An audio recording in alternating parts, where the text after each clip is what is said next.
नमस्कार, दिन भर की बड़ी खबरों में आपका स्वागत है। मैं हूं आराधना। आज इस बुलेटिन में बात होगी छात्रों पर लाठी चार्ज को लेकर सुप्रीम कोर्ट के कड़े रुख की, राहुल गांधी के छात्रों की गूंज से डरी सरकार की, देखेंगे झारखंड में कैसे खत्म हुआ छात्रों का प्रदर्शन।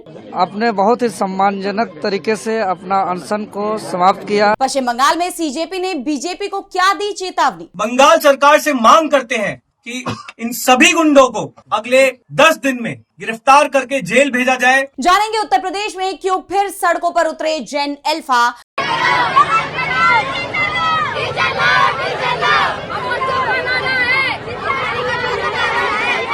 और बुलेटिन के आखिर में देखेंगे जाने माने कार्टूनिस्ट इरफान की किस खबर पर पड़ी तिरछी नजर। लेकिन दिन भर की तमाम बड़ी खबरों से पहले एक नजर आज की सुर्खियों पर। अस्पताल की जगह अगर घर में कराया बच्चे का जन्म तो होगी सजा। तमिलनाडु की विजय सरकार ला रही नया नियम। नई स्वास्थ्य चुनौतियों से निपटने के लिए बनाया जा रहा पब्लिक हेल्थ एक्ट। महाराष्ट्र के डिप्टी सीएम एकनाथ शिंदे के कार्यक्रम में बड़ी चूक। वंदे मातरम की जगह 4 मिनट तक बजा एल्बम सॉन्ग। देखते रह गए डिप्टी सीएम, बाद में मांगी माफी। 2021 में जिस ड्रॉप डाउन मेन्यू की सिफारिश की उसे अब क्यों हटाया। जनगणना 2027 पर कांग्रेस का मोदी सरकार से सवाल। कांग्रेस नेता जयराम रमेश ने पूछा, यू टर्न उस्ताद है PM Modi. PM cares fund का डेटा जारी। फंड का बैलेंस 8,452 करोड़ तक पहुंचा। एक साल में 1,279 करोड़ की बढ़ोतरी। और लाल निशान पर बंद हुआ शेयर बाजार। 492 अंकों की गिरावट के साथ 77,235 पर बंद हुआ सेंसेक्स, जबकि 132 अंकों की गिरावट के साथ 24,154 पर बंद हुआ निफ्टी। ये तो थी सुर्खियां। अब बात आज की सबसे बड़ी खबर की। जंतर मंतर पर हुए छात्रों के आंदोलन की गूंज आज भी देश के कोने कोने में सुनाई दे रही है। संसद कूच के दौरान जिस तरह छात्रों पर लाठियां बरसाई गई, उसे लेकर विपक्ष गृह मंत्री अमित शाह से जवाब मांग रहा है, लेकिन वो जवाब देने से बचते रहे। मगर अब सुप्रीम कोर्ट ने इसे लेकर सख्त रुख अपनाया है, जिससे सरकार की मुश्किलें बढ़ सकती हैं। तो क्या कुछ कहा है कोर्ट ने, जानने के लिए देखिए ये रिपोर्ट। जंतर मंतर पर छात्रों के साथ हुई बर्बरता मामले में सुप्रीम कोर्ट में सरकार और दिल्ली पुलिस की कोई दलील काम नहीं आई और कोर्ट ने बीजेपी सरकार के साथ दिल्ली पुलिस को भी करारा झटका दे दिया। कोर्ट ने दिल्ली पुलिस के हलफनामे को दरकिनार करते हुए बड़ा फैसला सुना दिया। बता दें कि सुप्रीम कोर्ट ने जंतर मंतर पर हुए विरोध प्रदर्शन के पूरे मामले की स्वतंत्र जांच करने के लिए एक हाई पावर्ड कमेटी गठित करने का फैसला किया है। इस कमेटी में पूर्व सुप्रीम कोर्ट के जज, पूर्व हाई कोर्ट चीफ जस्टिस और अन्य सदस्य शामिल हो सकते हैं। अदालत सुझावों पर विचार करने के बाद 19 अगस्त को अपना अंतिम आदेश पारित कर सकती है। लेकिन इसके साथ कोर्ट की टिप्पणियों ने बता दिया कि वो छात्रों के साथ है। सुप्रीम कोर्ट ने कहा कि हाई पावर्ड कमेटी पीड़ितों और प्रभावित लोगों को अपनी बात रखने का पूरा मौका देगी। कोर्ट की तरफ से कहा गया कि कमेटी में सुप्रीम कोर्ट का एक रिटायर्ड जज के अलावा हाई कोर्ट के एक रिटायर्ड जज को शामिल किया जाएगा। इसके अलावा एक पूर्व सीबीआई महानिदेशक और एक पूर्व राज्य डीजीपी से सहमति प्राप्त कर ली गई है। कोर्ट ने कहा है कि कमेटी की संरचना ऐसी होनी चाहिए ताकि बाद में सीबीआई या पुलिस से जुड़े आरोपों पर हितों के टकराव का कोई सवाल न उठे। इसके साथ ही कोर्ट ने साफ किया है कि शांतिपूर्ण प्रदर्शन कर रहे निर्दोष छात्रों के खिलाफ दर्ज प्राथमिकियों को उपद्रवी तत्वों के मामलों से अलग कर रद्द किया जा सकता है। सीजेआई ने कहा है कि शांतिपूर्ण विरोध कर रहे छात्रों और हिंसक उपद्रवियों के मामलों में स्पष्ट अंतर किया जाना चाहिए। सीजेआई ने टिप्पणी की कि आर्टिकल 19 के तहत मिले अधिकारों को भुलाया नहीं जा सकता। छात्रों के शांतिपूर्ण प्रदर्शन को गैरकानूनी नहीं कहा जा सकता। उनकी मांगों को वैध तरीके से सुनना चाहिए। सरकार के खिलाफ आवाज उठाने वाले छात्रों के मामले हिंसा से अलग हैं। अदालत ने जोर देकर कहा है कि हजारों निर्दोष छात्रों के भविष्य का सवाल है। वहीं दिल्ली पुलिस की तरफ से दिए गए हलफनामे पर कोर्ट ने कहा है कि ऐसे मामलों में कोई बहाना या औचित्य नहीं हो सकता। सीजेआई ने साफ किया कि पीड़ित कोई भी हो, अदालत उसके साथ खड़ी है और मामले को तार्किक अंजाम तक पहुंचाया जाएगा। कमेटी हर पहलू की जांच कर अपनी रिपोर्ट सौंपेगी। दरअसल दिल्ली पुलिस ने सुप्रीम कोर्ट में बताया कि छात्रों के प्रदर्शन में उन्होंने जरूरत से ज्यादा बल का इस्तेमाल नहीं किया। उन्होंने साफ कहा है कि 20 जुलाई को जो हालात बने थे उनमें पुलिस को मजबूरन कार्रवाई करनी पड़ी। उन्होंने कहा कि अत्यधिक बल प्रयोग के आरोप पूरी तरह गलत बताए गए हैं। प्रदर्शन के दौरान स्थिति कुछ समय के लिए शांतिपूर्ण भी रही, लेकिन बैरिकेडिंग पार करने की कोशिश के बाद पुलिस को एक्शन लेना पड़ा। दिल्ली पुलिस के हलफनामे ने सरकार को भी फंसा दिया है, क्योंकि केंद्रीय मंत्री किरण रिजिजू का कहना है कि किसी तरह का बल प्रयोग नहीं हुआ, एक भी जान नहीं गई, किसी की हड्डी नहीं टूटी, न ही कोई गंभीर रूप से घायल हुआ, जबकि पुलिस मान रही है कि बल प्रयोग हुआ है। यानी सरकार फंस गई है और अब सुप्रीम कोर्ट ने भी साफ कर दिया है कि उन्हें दिल्ली पुलिस की दलीलों पर भरोसा नहीं है। अब सभी की निगाहें 19 अगस्त पर टिकी हैं। छात्रों पर बल प्रयोग को लेकर मोदी सरकार की मुश्किलें बढ़ती दिखाई दे रही हैं। सुप्रीम कोर्ट के तेवर सख्त नजर आ रहे हैं। वहीं राहुल गांधी भी लगातार इस मुद्दे को उठा रहे हैं और अब कांग्रेस सांसद राहुल गांधी के छात्रों की गूंज अभियान के अगले चरण की भी तैयारियां शुरू हो गई हैं, जिसे लेकर सरकार के हाथ पैर फूलने लगे हैं। यही वजह है कि बीजेपी सरकार उनके कार्यक्रम को रोकने की कोशिशों में जुट गई है। देखिए ये रिपोर्ट। कांग्रेस सांसद राहुल गांधी लगातार छात्रों के मुद्दे को लेकर सक्रिय नजर आ रहे हैं। इसी कड़ी में उन्होंने छात्रों की गूंज अभियान की शुरुआत की है। इस अभियान के तहत राहुल गांधी उत्तराखंड, राजस्थान और प्रयागराज में छात्रों से संवाद कर चुके हैं और उनकी समस्याओं को सार्वजनिक मंच पर उठाते रहे हैं। अब 22 अगस्त को पुणे में राहुल गांधी के छात्रों से जुड़ने का कार्यक्रम प्रस्तावित है, लेकिन कार्यक्रम से पहले पुणे में कर्फ्यू लगाए जाने को लेकर राजनीतिक विवाद खड़ा हो गया है। विपक्षी नेताओं का आरोप है कि प्रशासन का ये फैसला राजनीतिक कार्यक्रम को प्रभावित करने की कोशिश है। कांग्रेस का कहना है कि राहुल गांधी के छात्र संवाद कार्यक्रमों को पहले भी अलग अलग जगहों पर प्रशासनिक अड़चनों का सामना करना पड़ा है। देहरादून और कोटा में हुए कार्यक्रमों को लेकर कांग्रेस नेताओं ने आरोप लगाया था कि इजाजत और बैनर पोस्टर को लेकर परेशानियां खड़ी की गयी। हालांकि बाद में कार्यक्रम आयोजित हुए। प्रयागराज में भी 8 अगस्त को प्रस्तावित छात्रों की गूंज कार्यक्रम से पहले मैदान की इजाजत रद्द किए जाने का मुद्दा सामने आया था।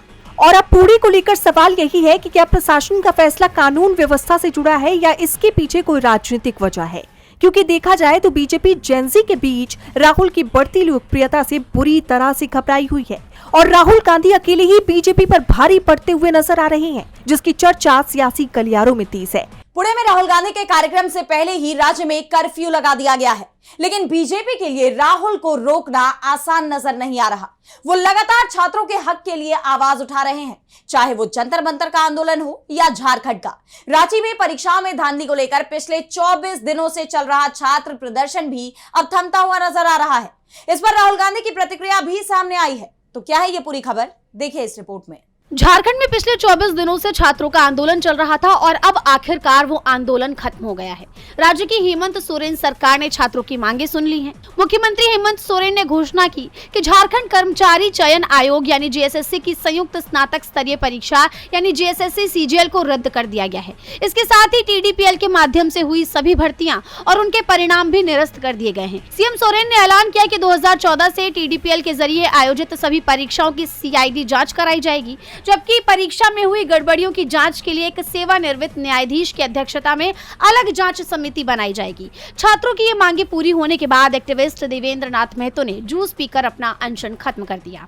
अपना अनशन को आज स्थगित करते हुए जिस मांगों को लेकर के हम लोग संवैधानिक और शांतिपूर्ण तरीके से जो आंदोलन कर रहे थे, वो हमारे सारे मांग पूरी हुई और हम लोग आज अपना शांतिपूर्ण आंदोलन को स्थगित करने का घोषणा करते हैं। साथ ही साथ हम लोग आगे रिफॉर्म के लिए जो है उसके लिए संघर्ष करेंगे। लेकिन आज हम सरकार ने जो दिल दिखाया, इसके लिए झारखंड सरकार को, माननीय मुख्यमंत्री जी को, राहुल गांधी जी को तहे दिल से बहुत बहुत धन्यवाद देते हैं। छात्रों की तरफ से अनशन तोड़ने और प्रदर्शन को स्थगित करने का ऐलान करने पर कांग्रेस सांसद राहुल गांधी ने खुशी जाहिर की। उन्होंने एक्स पर पोस्ट किया कि झारखंड के छात्रों और राज्य सरकार के बीच सहमति बनी और छात्रों ने अपनी हड़ताल समाप्त की। ये खबर सुनकर बहुत खुशी हुई। मुख्यमंत्री हेमंत सोरेन और झारखंड सरकार ने बातचीत का रास्ता चुना और समाधान निकाला। छात्रों ने संयम रखा और अपनी बात मनवाई। यही सही तरीका है। छात्र सवाल पूछे तो जवाब मिलना चाहिए। हम देश के हर छात्र के साथ खड़े हैं। राहुल गांधी ने साफ कहा कि हम इस वसूली तंत्र को जड़ से बदल कर रहेंगे ताकि हर छात्र को उसकी मेहनत का पूरा फल और निष्पक्ष प्रतिस्पर्धा का हक मिले। छात्रों और राज्य सरकार के बीच सहमति तब बनी है जब एक दिन पहले राहुल गांधी की चिट्ठी सामने आई थी, जिसमें उन्होंने सीएम सोरेन से छात्रों की मांगों पर तुरंत फोकस करने को कहा था।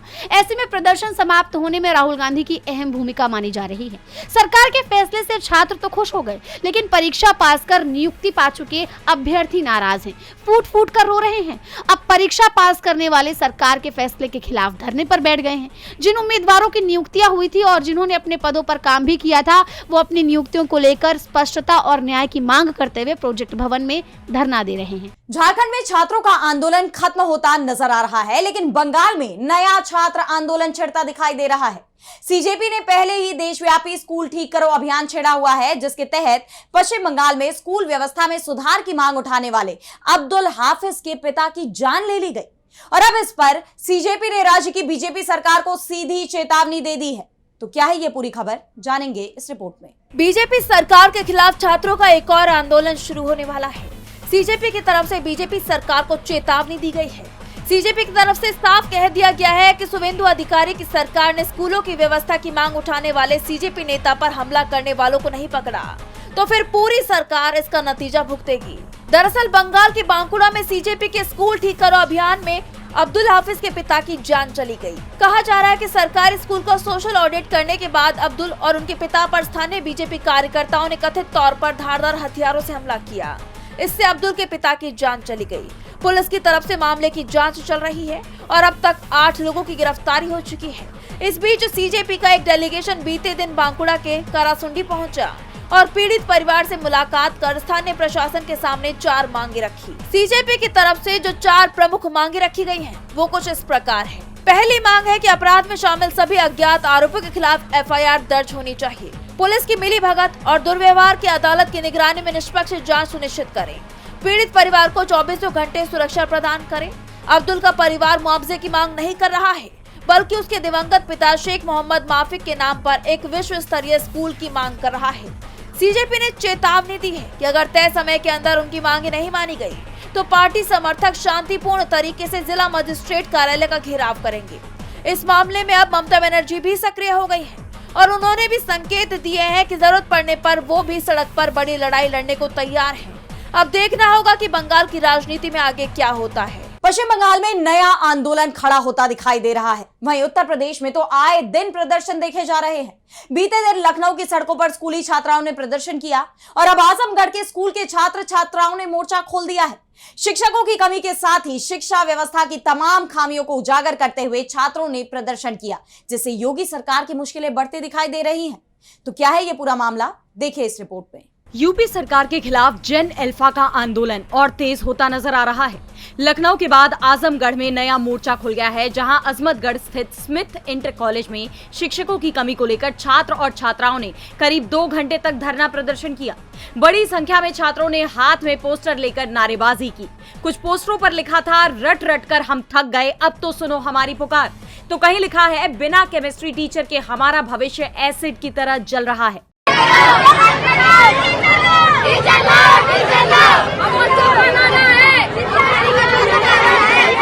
इन छात्रों का आरोप है कि विद्यालय में पिछले करीब 26 सालों से रसायन विज्ञान और भौतिक विज्ञान यानी फिजिक्स और केमिस्ट्री के नियमित शिक्षक नहीं है, जबकि पिछले कुछ सालों से गणित के टीचर्स की भी कमी बनी हुई है। छात्रों ने विद्यालय के शिक्षण व्यवस्था पर भी सवाल उठाए। उनका आरोप है कि कुछ शिक्षक समय से विद्यालय नहीं आते और नियमित रूप से कक्षाएं नहीं लेते। निजी शिक्षक की व्यवस्था के नाम पर उनसे 50-50 रुपए लिए जा रहे हैं। विद्यार्थियों का सवाल है कि जब वे सरकारी विद्यालय में पढ़ रहे हैं तो निजी शिक्षकों के लिए अलग से पैसे क्यों लिए जा रहे। छात्रों के इस प्रदर्शन से योगी सरकार की लचर शिक्षा व्यवस्था का सच सबके सामने आ गया है। इसे लेकर कांग्रेस और सपा ने भी सरकार को घेर लिया है। कांग्रेस ने एक्स पर लिखा कि भाजपा सरकार बदलते यूपी का जितना चाहे प्रचार करे, लेकिन यूपी के बच्चे अपने स्कूलों की असली तस्वीर खुद देश को दिखा रहे हैं। वहीं समाजवादी पार्टी की मीडिया सेल ने कहा कि भाजपा शासित आदित्यनाथ बिष्ट सरकार में लगातार बच्चों को प्रदर्शन के जरिए अपनी आवाज उठानी पड़ रही है। ये इस भाजपा सरकार के लिए शर्मनाक है। गौरतलब है कि इससे पहले लखनऊ में भी शिक्षकों की कमी को लेकर ही स्कूली छात्राओं का प्रदर्शन देखा गया था। एक के बाद एक खुलते इन मोर्चों ने बीजेपी सरकार को कटघरे में खड़ा कर दिया है। उत्तर प्रदेश में जेन अल्फा सड़कों पर है तो बवाल बिहार में भी मचा हुआ है। छात्र प्रदर्शन के दौरान AK-47 से फायरिंग का मामला अब सुप्रीम कोर्ट तक पहुंच चुका है। राज्य सरकार ने भी अदालत में फायरिंग की बात स्वीकार की है। वहीं आरजेडी नेता तेजस्वी यादव ने सरकार से हथियार जारी होने से लेकर फायरिंग के आदेश तक कई गंभीर सवाल पूछ लिए हैं। साथ ही एक बड़े आंदोलन की चेतावनी भी दे दी है। तो क्या है ये पूरी खबर, जानेंगे इस रिपोर्ट में। बिहार में छात्र प्रदर्शन के दौरान पुलिस की कार्रवाई को लेकर विवाद लगातार गहराता जा रहा है। अब राज्य सरकार ने सुप्रीम कोर्ट में दाखिल अपनी जवाबी हलफनामे में पहली बार साफ तौर पर माना है कि सिवान में एक पुलिसकर्मी ने AK-47 से हवा में 4 राउंड फायरिंग किए थे। सरकार के मुताबिक JP चौक के पास पुलिसकर्मी भीड़ में फंस गया था और अपनी सुरक्षा के लिए उसने हवा में फायरिंग की। राज्य सरकार का दावा है कि AK-47 की फायरिंग में कोई घायल नहीं हुआ। हालांकि संबंधित पुलिसकर्मियों को कथित गलत व्यवहार के आरोप में निलंबित कर विभागीय कार्रवाई शुरू कर दी गई है। वहीं हाथी चौक के पास भीड़ को हटाने के दौरान एक एएसआई ने पिस्टल से 2 गोलियां चलाई, जिसमें 3 प्रदर्शनकारियों को मामूली चोटें आईं।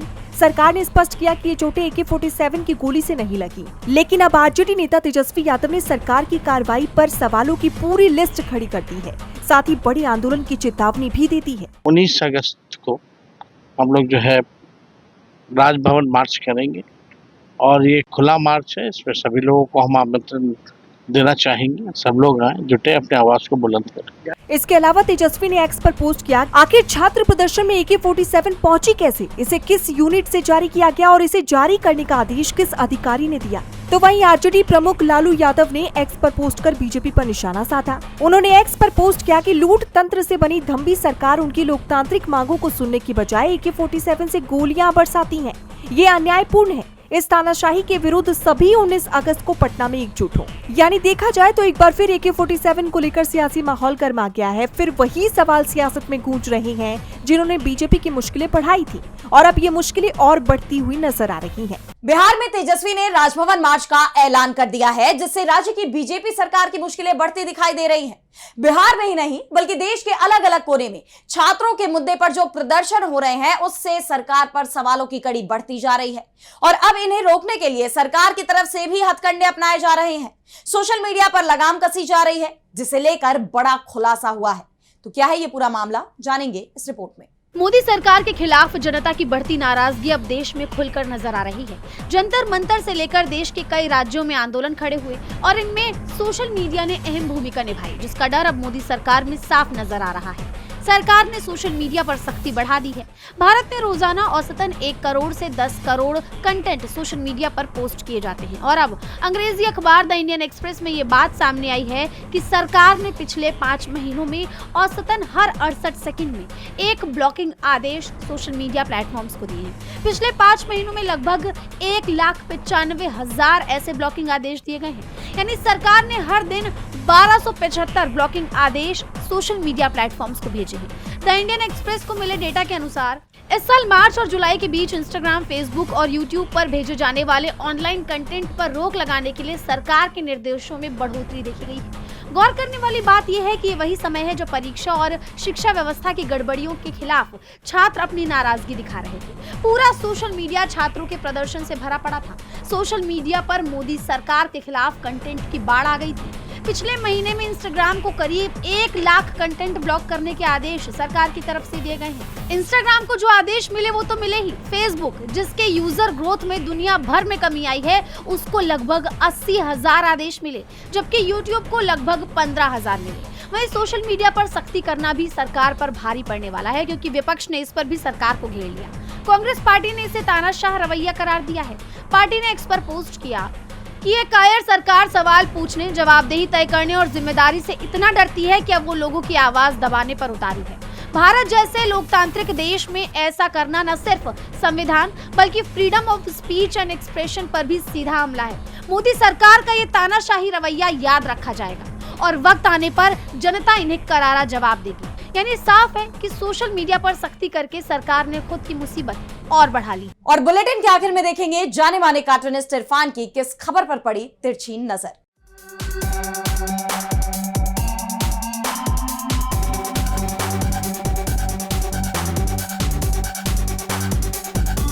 भारतीय जनता पार्टी के नए राष्ट्रीय अध्यक्ष नितिन नवीन ने अपना काम शुरू कर दिया है। अब उनका काम क्या है ये तो देखने वाली बात होगी, लेकिन उन्होंने फिलहाल अपना काम ऐसे शुरू किया कि उन्होंने अपनी नई टीम बना ली है। वैसे तो जैसे कि नड्डा जी का कोई काम ऐसे खास होता नहीं था, क्योंकि करने वाले तो वो 2 ही लोग होते हैं जिन्हें आप जानते हैं कि जिन्हें करना होता है। पार्टी के अंदर जो भी निर्णय होता है वो वही लेते हैं। लेकिन नड्डा जी ने बताया जाता है कि अपनी मर्जी से एक टीम तैयार की है, जिसके अंदर 7 अल्पसंख्यकों को लिया गया है। लेकिन हैरत की बात यह है कि बेचारे वो 2 लोग जो सदा से ही बीजेपी के कहे जाते रहे हैं, वो आज मुख्तार अब्बास नकवी और शाहनवाज हुसैन, ये दोनों वेटिंग लिस्ट में लंबे टाइम से चल रहे हैं और अभी भी बेचारे वेटिंग रूम में ही बैठे रह गए। गाड़ी आकर के निकल चुकी है बस स्टॉप से। ये बस जैसे कार्टून में आप देख रहे हैं वो जा चुकी है और अपने बैग एंड बैगेज लेकर के दोनों उस बस के पीछे भाग रहे हैं कि भाई इतने दिन से हम इंतज़ार कर रहे थे, गाड़ी आई भी और उसके बाद में चली गई। उसमें उनकी कोई जगह नहीं है। कुल मिलाकर के नितिन नवीन जी ने बता दिया है कि इस नवीन कार्यकाल के अंदर उनके अच्छे दिन जा चुके हैं।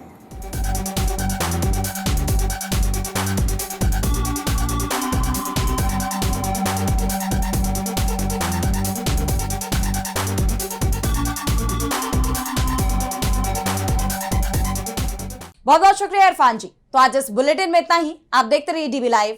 नमस्कार।